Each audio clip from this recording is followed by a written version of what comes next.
Bharatiya Janata party ने गुरुवार को 4 राज्यों में नए प्रदेश अध्यक्षों की नियुक्ति में जो जाति समीकरण बनाने की कोशिश की है, वो आने वाले विधानसभा चुनाव और अगले साल होने वाले लोकसभा चुनाव के लिहाज से बीजेपी के लिए गेम चेंजर साबित हो सकता है।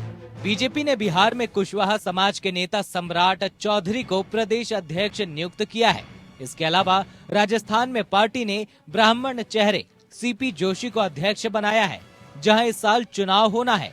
वहीं बीजेपी ने उड़ीसा में मनमोहन सामल और दिल्ली में पंजाबी समाज से आने वाले वीरेंद्र सचदेवा को अध्यक्ष नियुक्त किया है। बिहार की बात करें तो मुख्यमंत्री नीतीश कुमार के लव कुश यानी कुशवाहा कुर्मी समीकरण के बीच बीजेपी का सम्राट चौधरी को प्रदेश अध्यक्ष बनाने का ये दांव बेहद कारगर साबित हो सकता है। कुशवाहा कुर्मी समाज पारंपरिक तौर पर जेडीयू का वोट बैंक माना जाता है। ऐसे में बीजेपी ने जेडीयू से मुकाबले के लिए उसी समाज के नेता सम्राट चौधरी पर अपना दांव खेला है। सम्राट चौधरी कुशवाहा समाज के कद्दावर नेता शकुनी चौधरी के बेटे हैं। एक वक्त चौधरी नीतीश के सहयोगी के तौर पर रहे थे। उन्होंने नीतीश को गैर यादव ओबीसी कुशवाहा समाज में एक बड़ा ब्लॉक बनाने में मदद की, लेकिन फिर वो नीतीश से अलग हो गए और अक्सर उनकी आलोचना करते रहते हैं। सम्राट चौधरी की नियुक्ति नीतीश खेमे से उसी जाति के एक महत्वपूर्ण नेता उपेंद्र कुशवाहा के दल बदल के मद्देनजर हुई है। इसका उद्देश्य कुशवाहा समाज के बीच संख्यात्मक रूप से कमजोर कुर्मी जाति के लिए दूसरी भूमिका निभाने को लेकर पहले से मौजूद नाराजगी को भड़काना और इस मुद्दे को भुनाना है। बीजेपी के इस कदम से नीतीश कुमार की जदयू को नुकसान हो सकता है।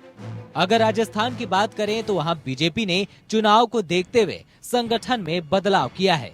बीजेपी ने राज्य इकाई में एकजुटता बनाने के लिए इस नियुक्ति के जरिए प्रयास किया है। बीजेपी ने सीपी जोशी को सतीश पूनिया की जगह प्रदेश अध्यक्ष बनाया है। ऐसा माना जा रहा है कि जोशी की नियुक्ति पूनिया और पूर्व मुख्यमंत्री वसुंधरा राजे के झगड़े के बीच की गई है।